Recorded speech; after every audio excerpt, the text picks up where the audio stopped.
No programa de hoje vamos falar de condutores. Não os antigos condutores de bonde ou os clássicos condutores de velhinha do cinema americano. Esse programa é sobre química, sobre a história da química, lembra? Lembrou? Então, o que a gente vai estudar hoje são os condutores elétricos. Não lembrou? Então o melhor é dar um choque de química para clarear as ideias.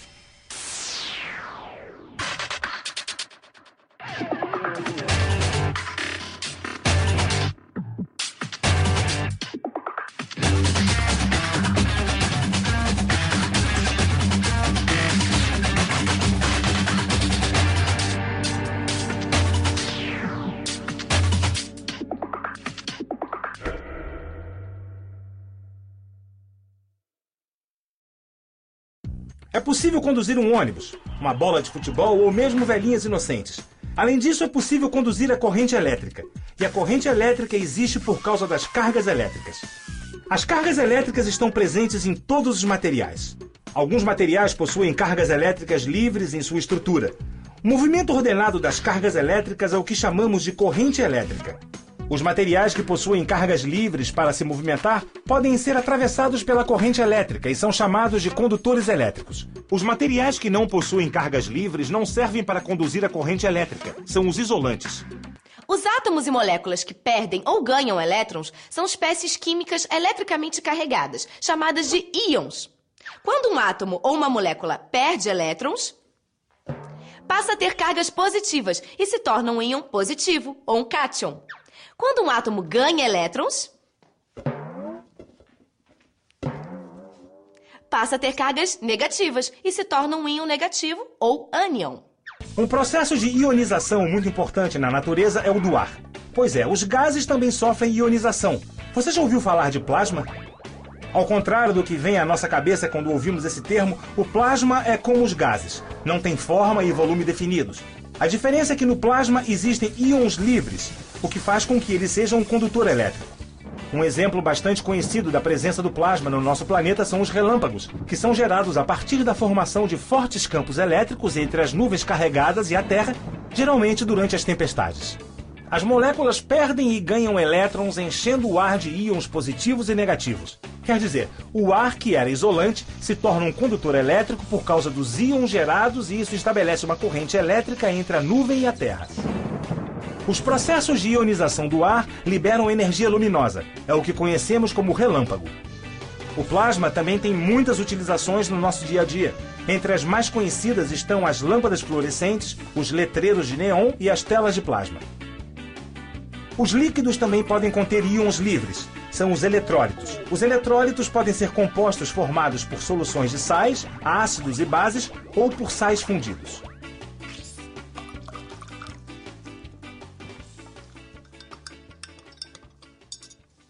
Quando dissolvemos um sal, como o sal de cozinha, num solvente, como a água, as moléculas de água envolvem os átomos de cloro e de sódio, rompendo as ligações das moléculas do sal. Isso mesmo, Kika. Esse processo é chamado de solvatação e libera na solução íons positivos e negativos. Bom, mas não são apenas os sais que formam substâncias eletrolíticas. Ácidos e bases também podem produzir eletrólitos em solução aquosa. E os eletrólitos estão por toda parte, inclusive dentro do corpo humano. Quando realizamos atividades físicas, perdemos eletrólitos no suor. Esses eletrólitos contêm principalmente elementos como o sódio e o potássio, que devem ser repostos para manter as concentrações dos fluidos corporais. Tudo bem. No plasma e nas soluções eletrolíticas, as cargas ficam livres para se movimentarem. Mas desde pequena, quando eu levei um choque enfiando essa colher numa tomada, eu sei que os metais também são bons condutores elétricos. E eles são sólidos. Se o que faz um material ser condutor são as cargas livres, como existem cargas livres nos sólidos? Essa é uma ótima pergunta, Kika. Isso acontece por causa da natureza das ligações químicas nos sólidos. As propriedades dessas ligações são bastante complexas e só podemos explicá-las devidamente através da teoria quântica. Mas vamos tentar entender seus resultados de maneira simplificada. Para visualizar a estrutura de um metal, vamos pensar numa pilha de laranjas, como essa. Esferas sobre esferas densamente empacotadas com elétrons em volta. Os metais permanecem unidos por causa de suas ligações químicas muito estáveis e são ótimos condutores de eletricidade por causa da quantidade de elétrons livres que formam o que chamamos de mar de elétrons. Mas será que os metais são os únicos sólidos capazes de conduzir eletricidade? Entre os condutores e os isolantes, existem os semicondutores, que tiveram e continuam tendo um impacto importante em nossa sociedade. Tudo que é computadorizado, por exemplo, depende de semicondutores. Entre os materiais semicondutores, o mais famoso é o silício, que é um elemento muito comum na natureza, formando materiais como a areia e o quartzo, por exemplo. A maioria dos chips, semicondutores e transistores é produzida com silício. Todo mundo já ouviu falar no Vale do Silício, nos Estados Unidos, onde se situam as maiores empresas de computação. Mas por que o silício é tão importante? Na tabela periódica, o silício está abaixo do carbono e em cima do germânio. O carbono, o silício e o germânio possuem 4 elétrons de valência.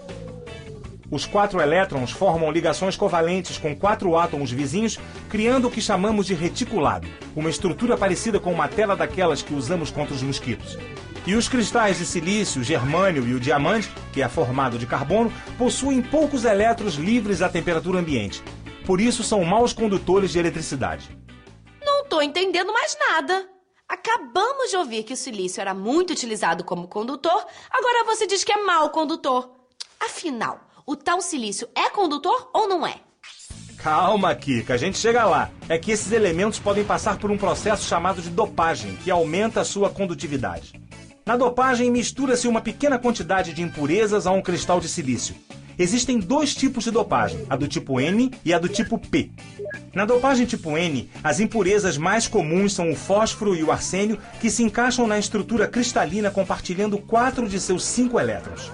Os elétrons que sobram viram cargas livres negativas, daí o nome tipo N.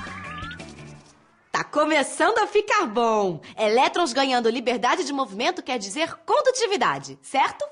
Certíssimo, Kika. E na dopagem tipo P, as impurezas mais usadas são o boro e o galho, que se encaixam na estrutura formando 3 ligações covalentes. A ligação que fica faltando forma um buraco. Quando a corrente passa pelo cristal, os elétrons migram para os buracos vizinhos e os próprios buracos vão se movimentando no sentido da corrente. Como os buracos têm carga positiva, chamamos a dopagem de tipo P. Uma quantidade minúscula de dopagem tipo N ou tipo P transforma um cristal de silício em um bom condutor. Quando juntamos o silício do tipo N e o silício do tipo P, o conjunto passa a ter um comportamento ainda mais interessante do que os 2 materiais separados. Esse conjunto é o que chamamos de diodo. O diodo é um dos dispositivos eletrônicos mais simples e permite que a corrente flua somente em uma direção. Lembra das catracas dos estádios de futebol ou das estações de metrô, onde as pessoas só passam em um sentido? Então, o diodo é como uma catraca de corrente elétrica. Os diodos podem ser utilizados de diferentes maneiras. Um dispositivo que utiliza pilhas, por exemplo, normalmente é protegido por um diodo que bloqueia a corrente se você inserir as pilhas ao contrário. E se a gente criar um sanduíche de diodos? A gente coloca um diodo, tipo essa fatia de pão com queijo, de costas para outro diodo, que é essa fatia de pão com hambúrguer. Vira uma estrutura de 3 camadas, onde temos os materiais do tipo N, separando 2 camadas de material tipo P, ou vice-versa. A gente pode fazer isso? Pode sim, Kika. E essa estrutura tem nome. Ela é chamada de transistor. Um transistor pode atuar como uma chave ou um amplificador. Quando aplicamos uma pequena corrente elétrica à camada central da estrutura em sanduíche, uma corrente muito maior pode fluir pelo sanduíche como um todo. Isso possibilita ao transistor se comportar como um interruptor. Uma pequena corrente pode ligar e desligar uma grande corrente. A grande importância dos transistores na sociedade moderna é que eles podem ser produzidos em enormes quantidades com técnicas relativamente simples e custo muito baixo. Os transistores hoje em dia estão em tudo que envolve eletrônica, dos computadores aos carros. E tudo isso a partir da dopagem de semicondutores. Alguns materiais, quando expostos a temperaturas muito baixas, são capazes de conduzir eletricidade sem qualquer resistência. Essa propriedade é chamada de supercondutividade e esses materiais são os supercondutores. As propriedades únicas dos supercondutores fazem com que eles tenham uma aplicação muito importante na ciência contemporânea. A possibilidade de produzir campos magnéticos muito fortes tem aplicações importantes nos estudos da física, ajudando a construir os aceleradores de partículas, por exemplo. Os supercondutores também podem ter aplicações muito importantes para o nosso dia a dia, como na medicina e nos transportes. A supercondutividade permite a obtenção de imagens do corpo humano por ressonância magnética, MRI, além de possibilitar a criação de meios de transporte supervelozes por impulsão magnética, como o trem maglev, que atinge velocidades acima de 500 km por hora sem contato com os trilhos. Caramba! O que mais pode acontecer com a supercondutividade no futuro? Carros voadores movidos a bobinas supercondutoras? Usinas de energia superpotentes do tamanho da sorveteria da esquina? Um sorvete elétrico? Ai! A grande vantagem de você usar supercondutor é poder reduzir volume e peso dos dispositivos elétricos. E essa redução de volume e peso é uma coisa que pode ser brutal. Essa questão de redução de volume e peso permite você, por exemplo, fazer um motor elétrico para um navio, que você possa colocar diretamente e acoplado à hélice. Até o meio da década de 80, tudo indicava que dificilmente seriam encontrados materiais supercondutores com temperatura crítica acima de menos 248 graus Celsius. Mas tudo mudou com a descoberta de um material cerâmico, um óxido de cobre com bário e lantânio que ficava supercondutor a menos 243 graus Celsius. A descoberta desencadeou muitas pesquisas e novos materiais foram descobertos. Hoje já são conhecidos supercondutores com temperatura crítica acima de menos 143 Celsius. A grande vantagem dos chamados supercondutores de alta temperatura crítica, ou seja, os materiais com temperatura de transição acima de menos 196 graus Celsius, é que essa é a temperatura de liquefação do nitrogênio. Quando falamos de supercondutores de alta temperatura crítica, ainda se trata de temperaturas críticas muito baixas, da ordem de menos 150 graus Celsius. Mesmo assim, são temperaturas que os cientistas podem atingir sem tantas dificuldades nos laboratórios através do nitrogênio líquido. Isso facilita e muito o trabalho experimental das pesquisas aplicadas aos supercondutores. O curioso é que esses compostos cerâmicos são maus condutores de eletricidade na temperatura ambiente, e sua síntese é bem conhecida. Isso quer dizer que cada vez mais cientistas podem ter acesso às pesquisas da supercondutividade, e que muita coisa ainda está por vir.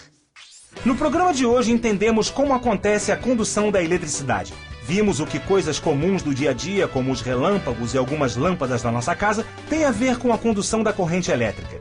Vimos também que toda a nossa vida é cercada de aparelhos eletrônicos que funcionam através da transformação de maus condutores em bons condutores.